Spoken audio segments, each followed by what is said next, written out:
Hai, udah banyak pihak yang menanyakan kepada saya, pengen tahu komentar saya atau ulasan saya terkait dengan hal yang lagi ramai, yaitu beberapa pihak yang mempertanyakan keaslian ijazahnya Jokowi. Ya, langsung saya sebut aja kan yang lagi ramai itu adalah orang yang saya kenal, ya, dan saya yakin mereka berdua juga sangat kenal saya, yaitu Roy Suryo dan Rismon Sianipar Hasiholan. Ya, orang yang mempertanyakan kepada saya ini adalah minta masukannya terkait atau minta pendapat saya. Oke, saya nggak mempertanyakan mengenai keabsahan ijazah tersebut dan sebagainya karena saya belum diminta yang berwajib. Oke, belum ada pihak yang meminta untuk saya ikut terlibat dalam hal itu.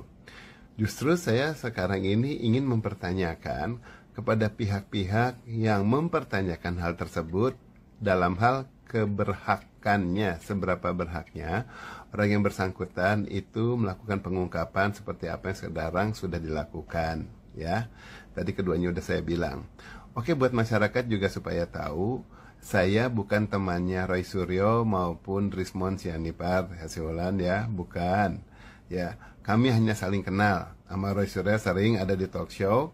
Walaupun kami juga sama-sama satu klub di Mercedes, tetapi dia serinya beda dengan yang saya, dan kemudian kelompok saya yang jalan-jalan juga chapternya beda sama dia, jadi bukan teman jalan. Begitu pula sama Rismon itu cuma kenal waktu saat kita sama-sama diminta untuk memberikan keterangan ahli terkait kasus kopi sianida. Jadi ketemu cuma satu hari. Tapi kenal kan, cuma saya bilang bukan teman, supaya masyarakat tahu ya. Kalau teman itu kan teman kuliah, teman SMA, teman jalan, sehobi yang kemudian sering bertemu, nongkrong di mana, ketemu jalan. Nah itu bagi saya teman ya. Tapi kalau ketemu, saya hello aja, saling tahu aja, kita tahu kiprah masing-masing, ya udah itu saling kenal. Oke, saya tetap respect sama keduanya, ya, kiprahnya juga baik, ya, Rismon maupun Roy Suryo. Cuma yang saya pertanyakan adalah seberapa berhaknya. Dalam arti begini, ya, sekarang misalnya langkah pengungkapan yang dilakukan oleh Rismon, Bung Rismon itu, kalau saya boleh rangkum, correct me if I'm wrong ya, Bung Rismon ya. Jadi kan Anda itu kan ke perpustakaannya UGM, kemudian masuk, minta data skripsinya, dan kemudian minta data, beberapa data yang di situ. Kemudian sama pihak yang bersangkutan, tanpa banyak dipertanyakan ini itu malah diberikan, tetapi Anda tidak memberitahukan siapa kan. Memang cukup dijaga, perlulah itu. Setelah Anda dapat datanya, Anda foto-foto, dan kemudian Anda lihat, Anda ulas, ternyata Anda punya ulasan, Anda punya temuan yang menurut Anda itu adalah tidak sah ataupun tidak benar, ya, tidak absah. Kemudian dipublikasikan ke masyarakat. Ini yang saya pertanyakan. Gini, saat Anda masuk ke sana memang tujuannya kan untuk menguji ya seberapa benar skripsinya dan lain sebagainya, ya, data-data tersebut. Kalau kita yang benar sebagai seorang digital forensik, kita nggak atas inisiatif sendiri aja kemudian langsung masuk belasak-busuk ke sana, ini nih cari tahu ini itu. Menurut saya sih enggak gitu loh. Bahkan demikian pula pihak kepolisian yang bahkan sudah mempunyai hak, seperti misalnya contohnya yang kayak pihak yang waktu itu malah berseberangan sama saya, misalnya kayak Muhammad Nuh. Dia memang polisi yang memang tugasnya sebagai digital forensik. Jadi kemudian kalau dia melakukan pengecekan bisa, tetapi dia pun tidak punya hak untuk segera memeriksa kecuali atas permintaan atasan, atas ada penugasan khusus, misalnya mengungkapkan sesuatu bagian dari tugas dia. Nah itu baru dia bergerak ke arah sana, nggak seinginnya aja mau-maunya gitu. Itu yang normal. Dan kita-kita yang sipil, termasuk saya dan Rismon dan Roy, kita ini kan melakukan digital forensik pada saat diminta bantuan oleh baik oleh hakim maupun oleh polisi ataupun pengacara, semuanya penegak hukum ya. Baru kita turun tangan melakukan pengujian. Nah, kalau tanpa diminta yang berwajib, tanpa orang pihak hukum, berarti apa yang kita lakukan itu menurut saya melanggar hukum. Karena kita menjadi orang sipil biasa, cuma memang mempunyai kemampuan untuk melakukan penelusuran, untuk melakukan pengujian digital, dan lain sebagainya. Ya kan? Nah, kemudian pada saat kita menerima penugasan, bila itu justru baru, itulah kita seakan-akan mempunyai pangkat keberhakan untuk melakukan pengujian, dan bahkan tidak bisa dibilang tidak tersentuh, karena apa yang kita lakukan sudah atas nama hukum. Dan penjelasannya kepada masyarakat harusnya juga dibatasi, dalam arti kita harus lihat mana-mana yang menjadi konsumsi masyarakat, mana-mana yang nanti menjadi ulasan untuk masuk ke hukum. Hal itu yang sering saya selalu ungkapkan, ya selalu istilah saya jelas sekali. Saya bilang apa yang saya jelaskan selalu adalah nanti kalau yang demi hukum itu secara penjelasan hukumnya itu selalu demi hukum dan hanya kepada orang hukum. Jadi kalau sekedar pengacara aja atau siapalah dia seorang penegak hukum, bahkan polisi yang nanya, tetapi itu bukan demi hukum dalam arti bukan untuk penugasan, tidak ada suratnya, kejelasan surat tugas dan kemudian bukan di pengadilan, saya nggak akan menjawab yang kayak gitu. Nah kalau ke media, yang saya jawab juga hal-hal yang umum, bukan hal-hal yang mendetil. Karena tetap yang namanya ketenangan publik, ya ketentraman publik itu tetap harus diutamakan. Jangan sampai yang kita ungkapkan hanya sekedar isu-isu dan kemudian penguatan hukumnya, dasar hukumnya nggak jelas, kemudian malah masyarakat jadi resah. Kalau saya sih menjaga diri saya kayak gitu. Ya itu kalau saya sih biarkan Anda juga mau melakukan, kalian mau melakukan hal yang kayak gitu ya bebas-bebas aja cara pikirnya. Itu yang bagi saya kayaknya membedakan saya dengan Anda gitu loh. Nah kemudian temuan yang dilakukan di situ, apakah memang waktu minta itu Anda bilang Anda mau menguji, ataukah diam-diam dulu nanya, abis itu kemudian setelah dikasih Anda lakukan foto-foto. Nah kalau dilakukannya diam-diam berarti apa yang lakukan itu salah. Karena pada saat perekaman tersebut bukan atas dasar hukum, tetapi sebagai sipil biasa aja. Ya status hukumnya rekaman tersebut lain. Beda kalau atas dasar hukum, udah ketahuan jelas, maka apa-apa yang kita rekaman di situ memang sudah mempunyai kekuatan hukum, bisa kita elaborasi lebih lanjut. Kemudian saat saya umpamanya kalau kita publikasikan ke masyarakat, itu menurut saya juga salah. Kenapa? Seharusnya sebagai warga negara masyarakat, ya sebagai warga masyarakat lah, yang kita lakukan adalah melaporkan kepada yang berwajib. Karena memang mereka yang ditugaskan itu. Kita laporkan, kita kasih lihat temuan kita kayak gini, kemudian biar yang bersangkutan melakukan follow up. Paling tidak kita publikasikan kepada masyarakat, kita udah ada temuan, kemudian biar nanti polisi melakukan pengulasan lebih dulu. Itu menurut saya yang proper. Well, kalau pernyataannya atau pemikirannya, soalnya wah nggak mungkin percaya sama polisi, nanti malah ketunda lain sebagainya. Berarti kita nggak percaya polisi, berarti kita nggak percaya hukum. Well, yang gak usah jadi warga negara Indonesia kalau kita nggak percaya sama polisi sih, menurut saya ya, gitu loh. Polisi aja percaya sama saya sebagai warga masyarakat, dan kemudian percaya saat minta saya untuk memberikan keterangan ahli, saya dianggap mampu. Nah kemudian kebaliknya pada saat saya sebagai warga kembali, umpamanya biasa, kemudian kenapa saya tidak bisa menghargai polisi? Ya saya harus hargai. Bahkan yang berpangkat kopral sekalipun yang di jalanan yang cuma kayak gimana, atau berita atau apalah itu, saya harus hormati karena mereka bagian dari institusi yang saya harus hormati. Ya secara hukum bekerjanya seperti itu. Gitu, nggak bisa kita kemudian sekadar kita terabas, kita nggak percaya semuanya kemudian kita lakukan sendiri. Menurut saya sih itu nggak benar, gitu ya. Itu langkah yang bagi saya salah. Nah kemudian mengenai penjelasannya Roy Suryo, punten nih Mas Roy, ya Anda mengutarakan bahwa mengenai kebebasan publik ya untuk melihat data, itu lihat kebebasan publik yang mana? Ya publik yang dibilang bebas itu adalah pers, ya kebebasan pers. Iya, undang-undang yang mana sih kalau menurut Anda kebebasan publik? Itu pers yang mewakili publik, ya kan? Itu ada undang-undangnya dan ada penguatannya karena mereka mempunyai suatu tugas pengungkapan pada saat itu. Itu juga diminta sama atasannya. Bukan berarti anggota masyarakat siapapun bebas kemudian melacak-lacak membuka ini itu. Enggak lah, ada dasarnya semua. Kalau hal itu semua dibilang bebas, tiap hari kemudian ada jutaan masyarakat yang pengen ngeliat data ini itu, wah bisa kisruh dong semua tempat. Jadinya harus melayani masyarakat hanya karena dasarnya kebebasan publik. Kalau nggak dilayani nanti dibilang melanggar undang-undang. Enggak kan? Enggak gitu banget gitu loh. Nah dalam hal undang-undang tersebut, Mas Roy bilang bahwa Anda lah yang meresmikan atau membuat undang-undang itu. Salah Mas Roy, salah banget, bukan Anda. Paling tidak bukan sendirian. Kalau Anda mungkin ada di komisi tersebut atau pernah diminta masukannya, itu kan berarti ada suatu kelompok yang secara kolegial bersama-sama tim untuk melakukan pengulasan data yang ada, kemudian diungkapkan, akhirnya dirangkumkan gitu. Nah itu kemudian baru diumumkan kepada publik. Itu yang benar, dan kemudian yang mengumumkannya siapa? Ya pihak ketua DPR atau ketua komisi untuk menjadi rancangan undang-undang gitu. Wah waktunya udah habis, mau 10 menit. Saya sambung ke part 2 ya. Ini part 2-nya ya. Kalau ada yang mendadak langsung masuk ke sini, tolong slide dulu. Kemudian nonton yang pertama, nanti nggak nyambung. Oke? Ya, saya lanjut. Gitu Mas Roy. Jadi kalau umpamanya kita sudah secara kolegial merumuskan sesuatu, kita nggak bisa mengakui bahwa oh sayalah atau pribadi yang membuat ini dan kemudian meresmikan. Enggak. Ya akuilah dan kemudian hargailah pihak-pihak yang lain yang terlibat.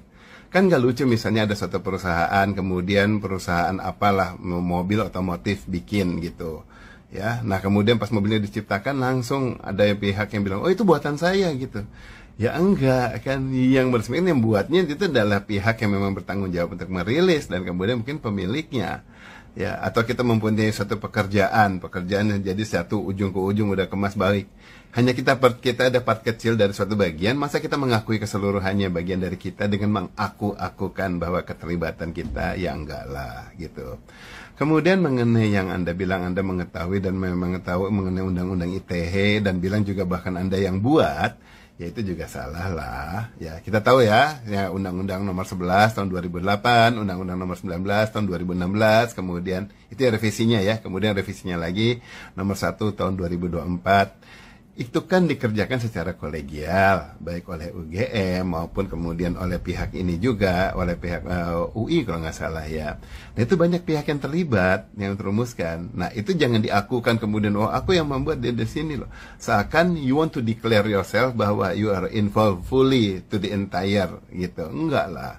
Kan bagiannya, jadi bilangnya paling tidak saya mengetahui dan saya merupakan bagiannya gitu. Hargai pihak-pihak yang lain kalau kerjanya secara teamwork.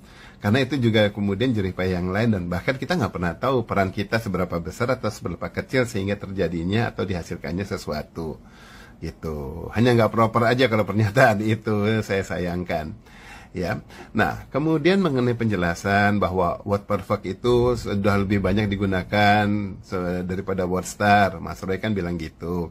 Saya kasih masukan, saya nggak bilang koreksi. Kalau yang saya tahu, yang memang saya gunakan dan yang banyak pakai di mana-mana, WordStar justru lebih dulu rame di Indonesia, udah berversi, kemudian word perfect keluar belakangan dan mulai diminati.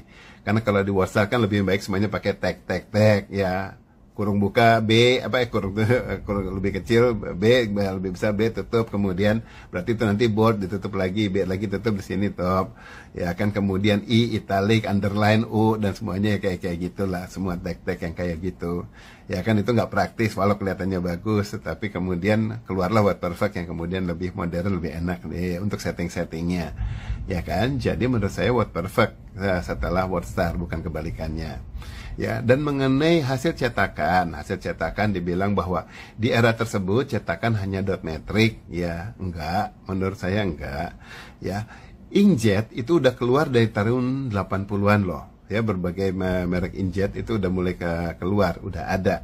Ya, dan saya tidak menganulir berarti saya bilang bahwa itu benar inkjet, enggak kan, kita ngomong sekarang sudah ada itu apa belum gitu loh ya, secara teknologi.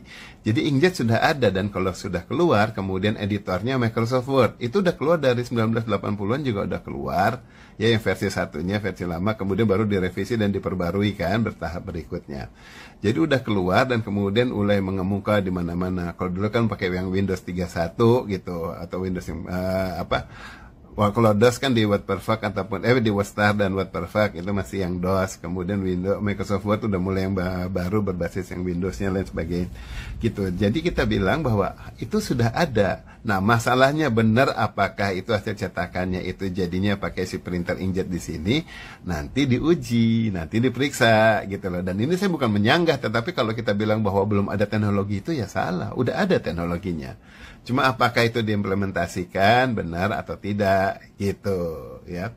Mengenai Times New Romance ya, Times New Romance itu udah lama banget ada, bahkan dari 1932-an kalau nggak salah itu sudah ada ya kan. Nah tinggal sekarang apakah cetak-cetakan yang ada sekarang itu sesuai dengan Times New Romance yang seperti sekarang beredar apa enggak, itu harus diperiksa ujung ke ujung. Sedapat mungkin semua teks yang ada diperiksa, kalau bisa dicari dari mulai 26 huruf ya, dari A sampai Z-nya, kemudian segala special karakternya, baik titik, tanda plus, garis miring dan lain sebagainya, itu semua diperiksa. Itu untuk menguji, memastikan bahwa apakah pas saat kita bilang Times New Roman nanti betul apa kayak gitu apa enggak.